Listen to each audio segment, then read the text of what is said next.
पंढरपूर येथे झालेल्या अप्पर तहसील जिल्हाधिकारी कार्यालय जे झालं आहे, त्यासाठी लोकांची गैरसोय होणार आहे. मुळात त्यांच्याकडे वाहतुकीची सुविधा नाही, रस्ते नाहीत व्यवस्थित आणि जो काय हा निर्णय घेतलाय तो तात्काळ रद्द करणं अपेक्षित आहे. जनतेची गैरसोय होईल अशा पद्धतीने जर राज्य शासन अथवा मंत्री महोदय निर्णय घेत असेल तर हे अत्यंत चुकीच्या प्रकारचं आहे. कारण याचं मुख्य कारण असं आहे की लोकांची सोय करण्यासाठी तुम्ही हे करताय. मग 3 तालुक्याला एक अप्पर जिल्हाधिकारी का स्थापन करत नाही तुम्ही?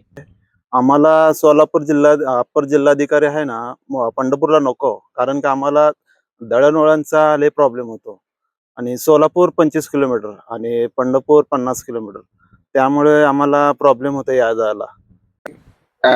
सर्वसामान्य माणूस म्हणा, मोलमजूर करणार म्हणा, छोटा शेतकरी म्हणा, पंढरपूरला जायचं म्हणल्यावर पूर्ण एक दिवस येण्या जाण्यातच जातो.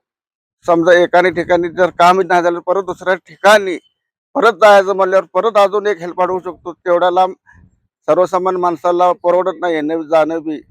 आणि इतर जी शेतीची म्हणा, इतर कोणची कामं म्हणा, शैक्षणिक म्हणा, दाखल्यासाठी म्हणा, तिथे हेल्पाट मारणं शक्य होत नाही. म्हणून आमची सर्व ग्रामस्थांच्या या सर्व आमची ग्रामस्थांची मागणी आहे की आहे त्या ठिकाणी पहिलं जैसे ते वैसे जिल्हा अधिकारी सोलापूरमध्येच राहावं ही आमची मागणी आहे.